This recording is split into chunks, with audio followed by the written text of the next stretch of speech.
ወወልድ ወመንፈስ ቅዱስ አሃዱ አምላክ።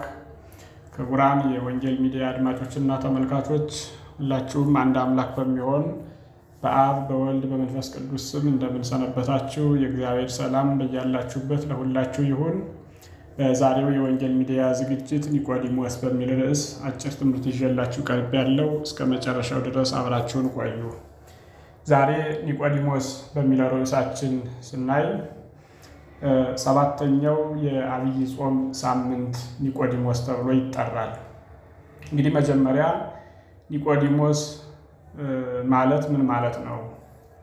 ኒቆዲሞስ ምን አስተማረ? ኒቆዲሞስ ምን ተረዳ? እኛ ከኒቆዲሞስ ምን እንማራለን? የሚለውን የኒቆዲሞስን ሕይወት ባጭሩ እናያለን ማለት ነው። በመጀመሪያ ላይ ስለ ኒቆዲሞስ በዮሐንስ ወንጌል በሶስት ቦታዎች ላይ ተጽፎ እናገኘዋለን። ስለ ኒቆዲሞስ ተጽፎ ከምናገኝባቸው መጻሕፍት የዮሐንስ ወንጌል ነው። የዮሐንስ ወንጌል በምዕራፍ 3 ላይ እንዲሁም ደግሞ በስነ ስቅለቱና ምዕራፍ 7 ላይ ስለ ኒቆዲሞስ ተጽፎ እናገኛለን። ኒቆዲሞስ ቃሉ እንደሚታወቀው የግሪክ ወርድ ነው፣ የግሪክ ቃል ነው። ትርጉሙ ደግሞ ስልጣን የሕዝብ የሆነበት ወይም ደግሞ አሸናፊነት የሕዝብ ነው የሚል ትርጉም ያለው ነው። ኒቆዲሞስ የቃሉ ትርጉም ይህ ይሁን እንጂ ከዛሬ 2000 ዘመናት በፊት በኢየሩሳሌም የነበረ የአይሁድ አለቃቸው ፈሪሳውያን ደግሞ የታላቁ የአይሁድ ሸንጎ በ72 አባላት የሚመራው የአይሁድ ሸንጎ መሪና አባል ነው ኒቆዲሞስ። ኒቆዲሞስ በኢኮኖሚካልም በማህበራዊ ዘርፍም በሃይማኖትም በሁሉም አለ የሚባል ባለስልጣንም መምህርም እንደነበር የጌታችን የመድኃኒታችን የኢየሱስ ክርስቶስ ንግግር በዮሐንስ ወንጌል ምዕራፍ 3 ላይ ያለው ያስረዳናል። ኒቆዲሞስ ባለሀብት ነው፣ ግን ሀብቱ ግን ውስጡን ሊያረካለት አልቻለም ነበር። ውስጡ ላይ የሚመላለሰውን ጥያቄ ሊመልስለት አልቻለም። ኒቆዲሞስ የኦሪቱን ሕግ የሙሴን ሕግ ጠንቅቆ ለማወቅ ሞክሯል። ነገር ግን በዚህም እውቀት አእምሮ ሊያርፍለት አልቻለም። ነገር ግን ጌታችን መድኃኒታችን ኢየሱስ ክርስቶስ የሚያስተምራቸውን ትምህርቶች፣ የሚያደርጋቸውን ተአምራት፣ የሚናገራቸውን ንግግሮች እያብጠለጠሉ አይሁድ በጉባኤያቸው የሚሰሯቸው መጥፎ ስራዎች እና የሚወስኗቸውን ውሳኔዎች እያየ በውስጡ ግን ስለ ጌታችን ስለ መድኃኒታችን ስለ ኢየሱስ ክርስቶስ ማወቅ እና መረዳት ፈልጎ በሌሊት ወደ ክርስቶስ መጥቶ የተማረ ሰው ነው ኒቆዲሞስ። በሌሊት ለምንድን ነው የመጣ የሚለው የተለያዩ ነገሮች በትርጓሜ ወንጌል ላይ ተቀምጠው እናገኛለን። አንደኛ እንደሚታወቀው የአይሁድ አለቃ ስለሆነ በቀን ስራ ይበዛበታል፣ እረፍት የለውም ተብሎ የሚታሰብ ነገር አለ። በሁለተኛ መንገድ ደግሞ ሌሊት ወይም ደግሞ ማታ ለጥናትና ለምርምር ለመጠየቅና ለመረዳት ክርስቶስንም ደግሞ ብቻውን ለማግኘት አመች ነበር ማለት ነው። ምክንያቱም በቀን ክርስቶስን የሚከተለው ብዙ ስለሆነ ከዚያ ሁሉ መካከል ተጋፍቶ በግልጽ ብዙ ትምህርቶችን ለመማር የሚመች አልነበረም። ያ እንዲመቸው ሌሊትን መርጧል ማለት ነው። በሶስተኛ ኒቆዲሞስ ማታን የመረጠው በአይሁድ ሸንጎ ከክርስቶስ ጉባኤ የተገኘ ቢኖር በክርስቶስ የሚያምን በጉባኤው እንደሚባረር ከኦሪታቸው ፍርድ እንደሚበየንበት እንደሚፈረድበትና ገንዘቡ ጭምር እንደሚወረስ እንደሚቀጣ ሕግ ወጥቷል። ይህን ሕግ ስለሚያውቅ በሌሊት ሂዷል ማለት ነው።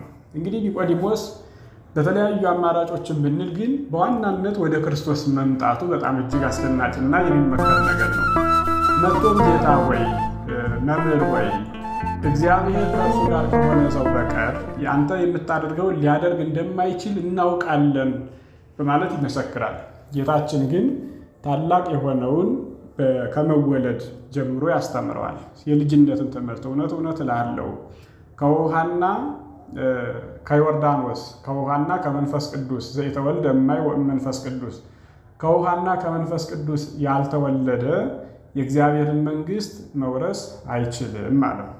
ኒቆዲሞስ ዳግም እንደገና በሥጋ የሚወለድ መስሎት እንዴት ይቻላል ብሎት ነበር። ነገር ግን አንተ የአይሁድ መምህር ነህ፣ ነገር ግን ይህን አታውቅም በማለት ከማን እንደሚወለድ ከመንፈስ የሚወለድ መንፈስ እንደሚሆን ከሥጋ የሚወለድም ሥጋ እንደሚሆን አስረድቶ ታላቅ የሆነውን የልጅነትን ምስጢር አስተምሮታል። ሁለቱን ሰዎች ስናይ በዮሐንስ ወንጌል ምዕራፍ 4 ላይ የምናገኛት በሀገሯ የምትጠራው ሳምራዊቷ በቀትር ላይ በ6 ሰዓት ከቀኑ እንዲሁ ኒቆዲሞስ ደግሞ በሌሊት በጣም በማይገናኙ ለሁለቱ ሰዎች ታላቅ የሆነውን ምስጢራት ነግሯቸዋል ማለት ነው። ኒቆዲሞስ ከጌታችን ከተማረ በኋላ በአይሁድ ጉባኤ ላይ ሕዝቡ ሁሉ በክርስቶስ ማመናቸውን ሰምተው ፈሪሳውያን በተናደዱበት ሰዓት ሕግን እንደማያውቁ ሲፈርጇቸው እነርሱም ሂደው እንዲያመጡ የተለያዩ ውሳኔዎችን ለመወሰን ሲጥሩ ሲበይኑባቸው ሲፈርዱባቸው ኦሪታችን ሰውን ሳትመረምር ትፈርድበታለሽ ወይ ብሎ በውስጡ ያለውን እልህና ለክርስቶስ ያለውን ቁጭት ለመግለጥ ሞክሯል። አንተም እንዲህ ትላለህን በማለት እነሱም ደንግጠው ተበትነዋል ማለት ነው። በሶስተኛ ደረጃ የምናገኘው ኒቆዲሞስ በመጨረሻው ክርስቶስ በተሰቀለበት በዕለተ ዓርብ መጥቶ ከዮሴፍ ጋር ገንዞ አጥቦ አክብሮ የቀበረው ኒቆዲሞስ ነው ማለት ነው። እንግዲህ ኒቆዲሞስ በቤተ ክርስቲያናችን ትምህርቶች ዮሴፍና ኒቆዲሞስ የሁለቱ ካህናት የቀዳሾቹ ምሳሌዎች ሆነው እንዲሁም በጸሎት ላይ እኔንና ይህን የሚራዳኝን ካህን ስጋህን አክብረው እንደገነዙት እንደ ዮሴፍና እንደ ኒቆዲሞስ አድርገን በማለት በቅዳሴ ማርያም ላይ ካህኑ ከሚጸልያቸው ጸሎቶች አንዱ ኒቆዲሞስ ይታወስበታል።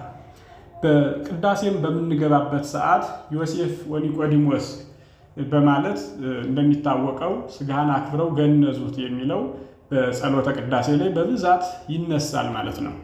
እንግዲህ ኒቆዲሞስ ምንድን ነው የሚያስተምረን የሚለው ስናይ በመጀመሪያው በትምህርተ ወንጌል ላይ እንደሚታወቀው መካከለኛ የሆኑ ሰዎችን ብዙዎቻችን እናገኛቸዋለን። ነገር ግን ፍጹም በጣም የወረዱትን ዝቅ ያሉትንና በችግር ላይ ያሉትን እንደ ሳምራዊቷ ያለችውንና በከፍተኛ ስልጣን ላይ ያሉት እንደ ኒቆዲሞስ ያሉትን የሚያገኛቸው ብዙም የለም። ውርደት ይመስላቸዋል ወደ ክርስቶስ ጉባኤ መምጣት።